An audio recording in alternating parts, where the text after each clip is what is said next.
Hello and welcome to Talk Motivation with your host Elvis Eckardt, former pro athlete turned business owner, motivating you to achieve personal growth, form new habits, and find happiness in your career and life. Without further ado, let's jump right into today's episode.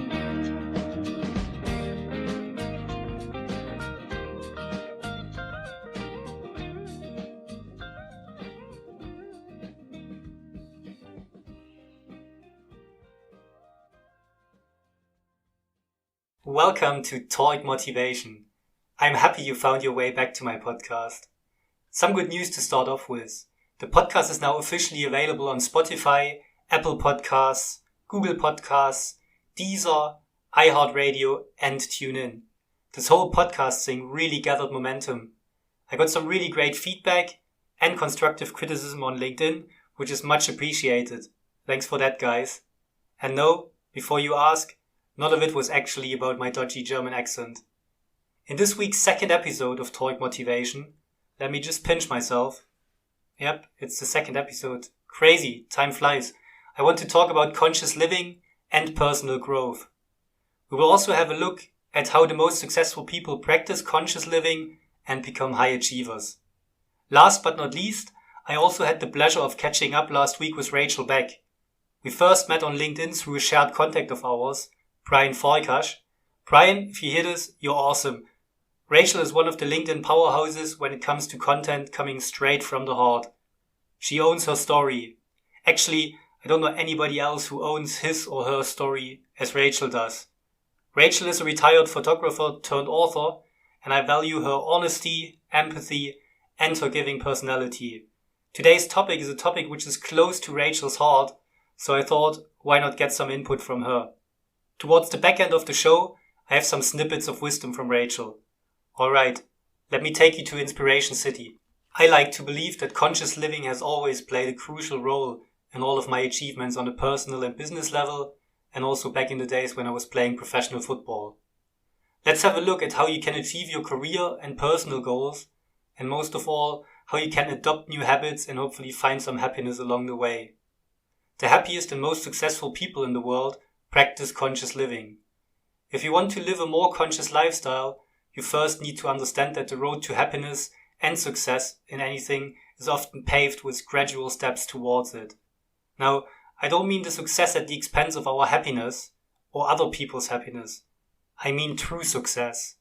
I mean the success that positively contributes and connects with as many people as possible.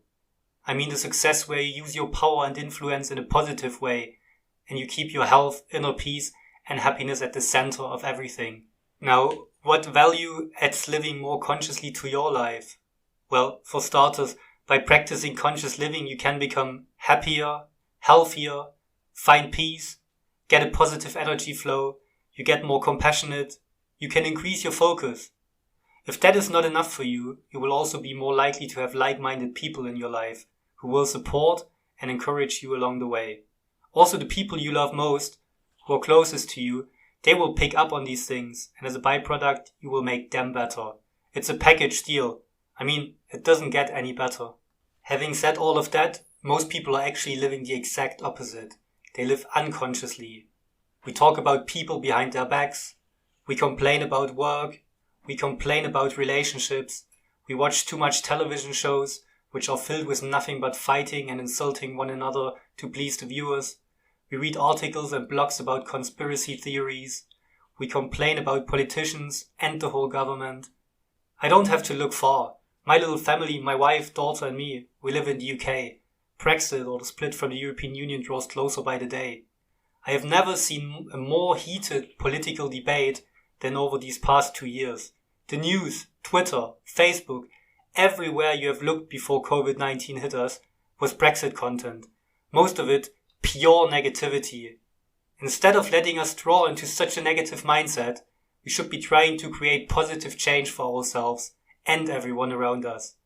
Why not trying by simplifying our life? Weed out all the distractions and negative influences, such as the ones I just mentioned. Let's face it, with all of the bad media we consume every day, it is really difficult to follow the way to inner peace and happiness.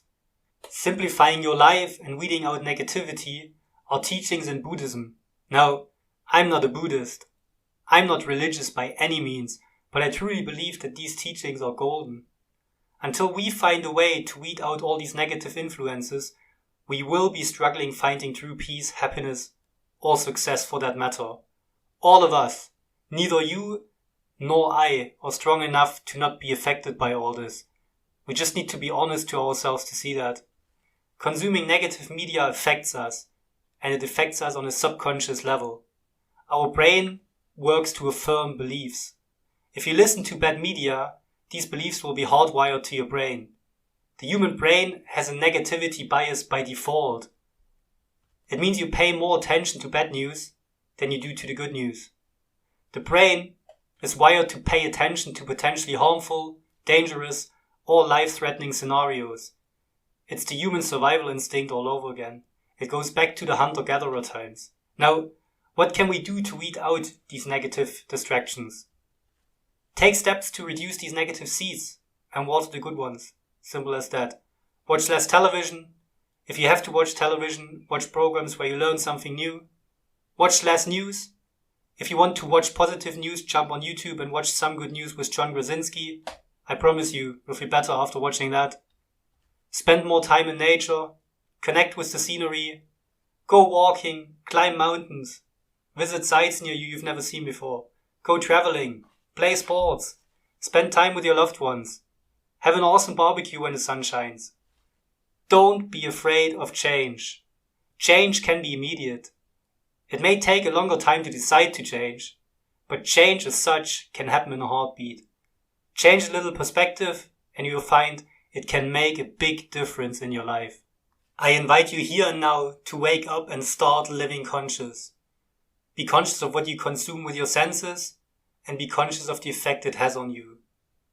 Be conscious about what you eat, what you drink, what you purchase, what kind of media you consume, which books you are reading, which people you spend time with and speak to.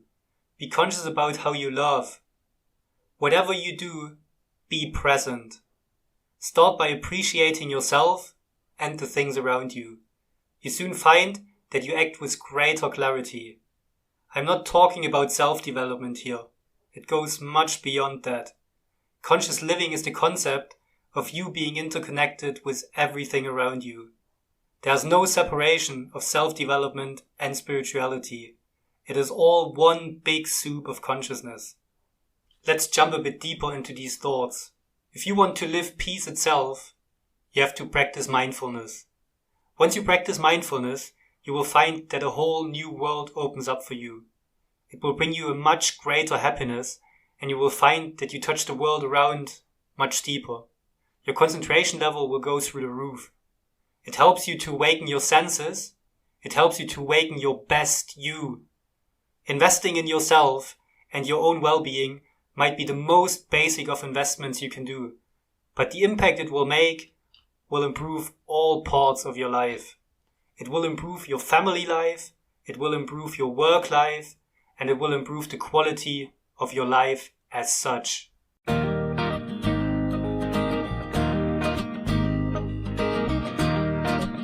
You are listening to Talk Motivation, the podcast where you get your weekly dose of motivation. Now back to your host, Elvis Eckardt.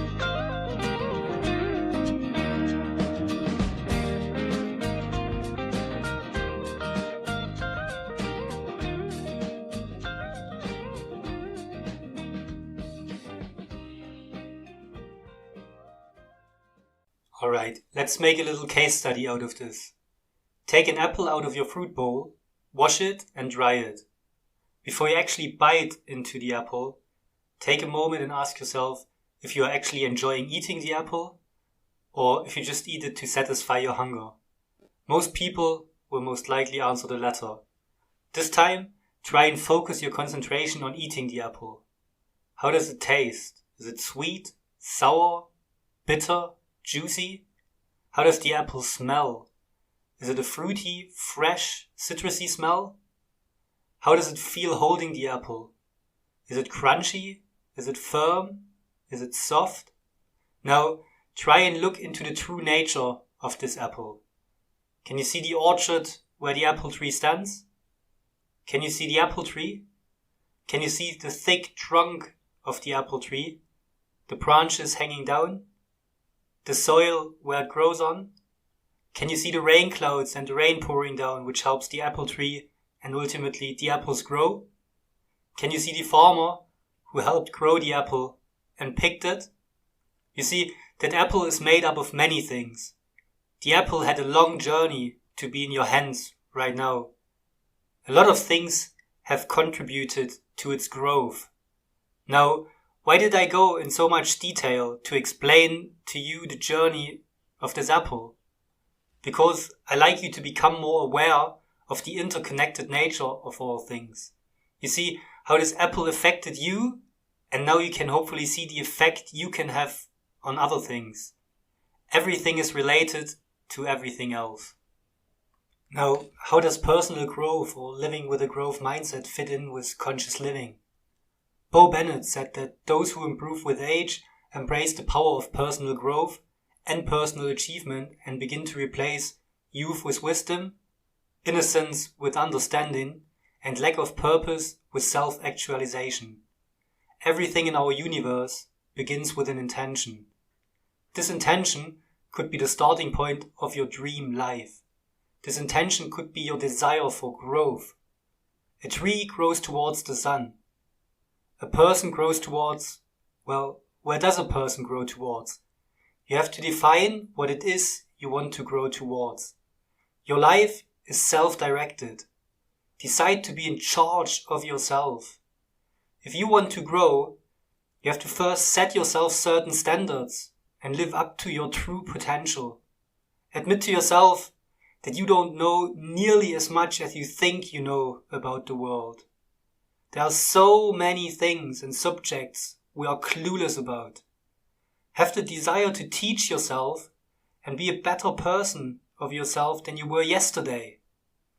The concept of teaching yourself is a strange one at first, as we are indoctrinated from being young by people telling us that someone from the outside has to teach us. You sign up for classes, learn new concepts, you study textbooks, but ask yourself this question: do you actually study what you want to study or what you're passionate about?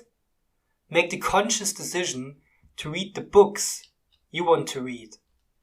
Live by the values you set yourself and not by the ones somebody tells you to live by. Take action in line with the style of life you want to live. Your personal development and growth is in your hands. Set yourself goals and targets and hold yourself accountable against them. Don't make every day just the same as the one that has just passed. Here's some simple and actionable advice. Take a piece of paper and write some goals down that you can see yourself accomplishing. Let that written word be the target you aim for.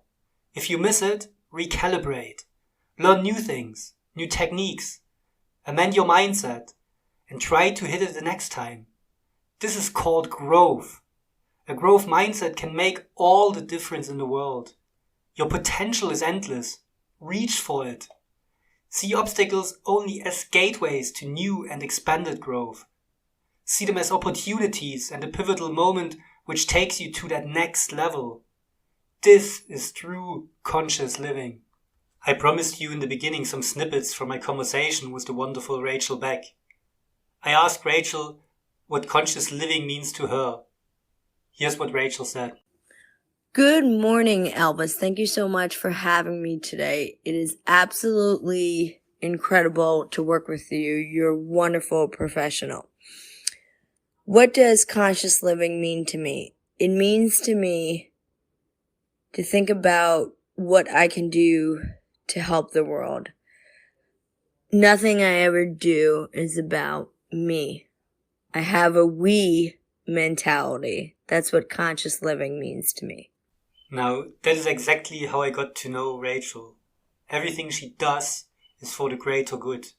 She's a true humanitarian. To understand why Rachel is such a powerful woman, you don't have to look far. Rachel did a post recently on LinkedIn where she shared her feelings. She had 3 mothers in her life. The one who birthed her and died 2 days after giving birth to her, the one who rescued her, and the one who adopted and raised her. The orphanage where she grew up was temporarily closed due to the coronavirus. Rachel decided to donate parts of her proceeds from her book.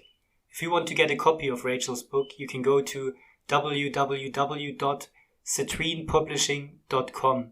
That is www.citrinpublishing.com. The second question I asked Rachel was how she maintains a positive attitude when seemingly everything went against her. Here's what Rachel said. Maintaining a positive attitude when I've had many things against me was a conscious choice that I made. I remember the moments where I made the conscious choice, and having a positive mindset is the reason why I'm standing today. Again, Rachel shows in an empathetic and honest way that making conscious choices is what kept her and keeps her afloat. We make hundreds of conscious and unconscious choices over the course of a normal day. Try and focus your energy to make as many conscious choices as possible.